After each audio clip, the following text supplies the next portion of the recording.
The only thing worse than giving freedom to the guilty is killing the innocent and leaving your soul filthy. These are the words of Immortal Technique. Keep this in mind as we converse with each other. Many times the individual is seen as the enemy. If you pay attention, your observations will frequently show the epidermis of this warrior is filled with battle scars, damage that comes from unfriendly engagements with others. These people, or the shell of what was a person, rarely, if ever, values being a principled minded person. Of course, the individual is frequently characterized as one who is opposed to cooperative effort. This is false. Many times the weight of the group makes an impression which is hard to deny. Working with others for the sake of common purpose can be a beautiful thing as long as the glue of conscious choice is present and browbeaten mentalities are absent. Admittedly, I wallow in the joy of knowing there is a real threat presented to the system when one is separate and distinct, yet has the quality that facilitates achievement in a team format. As a black man, I am infrequently questioned how I can support the United States. This is even more so now as we are on the road to yet another war. After all, when we examine the United States, we understand it was predicated on a lie. The answer I give is found in my reality. I press on no matter how disillusioned I have been by the occupants of this land. I am no stranger to those who dine on opportunistic entrees and guzzles from the mug of half-truths. Yet, Brother Langston repeatedly speaks to me when he states, "Oh, let America be America again, the land that never has been yet, and yet must be the land where every man is free." So, where you may see one who has drank the patriotic Kool-Aid and wears the pink-colored glasses, this is not me. I strive for values that are not created by countries, but by the discernment of man. I protect the primacy of the individual. I will not disconnect from the individual's inherent right to life, liberty, and personal property. I refuse to trim the growth of an individual down because it gets out of order. When this is requested of us, I ask you, what price are you willing to pay for uniformity and conformity? Too often, I witness the effects to degrade our humanity. Oftentimes, I have been bombarded by the programming, the not so subtle messages like, be a good capitalist, group first and foremost, we are one, all for the greater good. These words can be like opiates to the zombies. I know I do not have to warn of an opium or an opium derivative potential for addiction.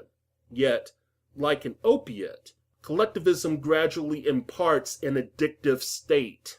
Remember, I beg of you, what collectivism screams. It is a reminder of the worst within mankind. Its essence encourages that people are unable to practice self-government and assume responsibility for their own actions. It has captured fear as a satellite. The message oftentimes broadcast is, if we are left to our own devices, we will fail to secure even the most basic needs of survival. This can be true depending upon the maturity, determination, and integrity of the person, among other things. However, this is by individual design and should not be the manacle of the collective. I am no stranger to the euphoria felt when one feels they belong to something bigger than oneself. Of course, this euphoria diminishes over time depending upon the level of addiction and the connection to the hive mind. Now, before I say more, let's not conflate voluntary community with collectivism.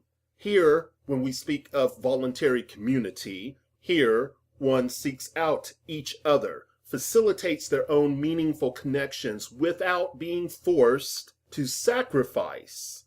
Keep that in mind. To sacrifice their own identities or their very essence in the process. Today, we can easily witness simply by turning on the TV how every original aspect of a person's character is abandoned and replaced entirely by a hyper-obsession with the collective. We can experience easily, much too easily, one whose identity becomes a shallow product of the media, which is often the mouthpiece for the state, the oligarchs, the neo-feudalistic lords, and many private interests. The sad thing is when one decides, due to their collectivist intoxication, to defend corruption to the death. At this stage, there is a full integration of what was once an individual, but which is now the collective facade. This leads to any criticism of the system, whether that be culture attached to a geographical region, whether that be religious organizations, political organized bodies, racial or sexually oriented groups, for example.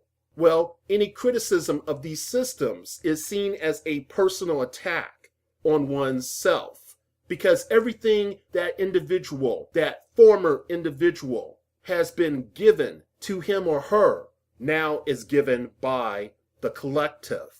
These people often forget freedom cannot be experienced by populations, groups, or classes. It can only be experienced by those individuals that make up those particular groups, populations, and classes. So the question becomes, how do we move beyond this? I will offer a few starting suggestions. Forget a very important, specific line of reasoning that religion has taught and government has collected upon. I am speaking of the original sin concept. You know, the one where you are inherently flawed, but the system itself expressed is perfection. The underlining message, hate yourself, daily question your worth is the mantra, and worship the system and the worker bees that manipulate it is the requirement. The system is predicated chiefly, among other things, mind you, but chiefly lies, cheating, and exploitation. If you arrive at this determination, then you have a choice. Embrace the system, prostitute yourself for its sake, and allow moral bankruptcy to engulf you, or embrace your humanity. If you select to embrace your humanity, this route that you have chosen wisely, I may add, then will require much of you. It is not cheap. The cost of the travel is not cheap. If you select this route, then you must make war with the seduction of your personal matrix and our collective one. This must be done at every level you comprehend, and distance yourself from the system through acts of non-participation. But what is the first step to getting there, you may ask? Well, comprehend that freedom is a personal choice, not something given to you. Even if you do not actualize it externally, you are more free than those who do not see the door, for the door, is within their mind and heart. And they cannot get to the other side without realizing its location and how to use it, and then committing themselves to doing so. Do not give your labor and resources to the machine. I get that one can be forced to participate indirectly in various exploitations.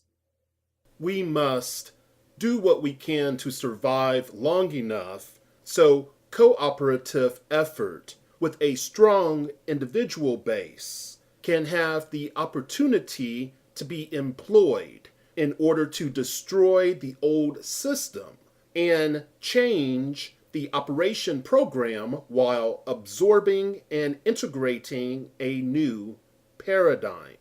Thank you for your time.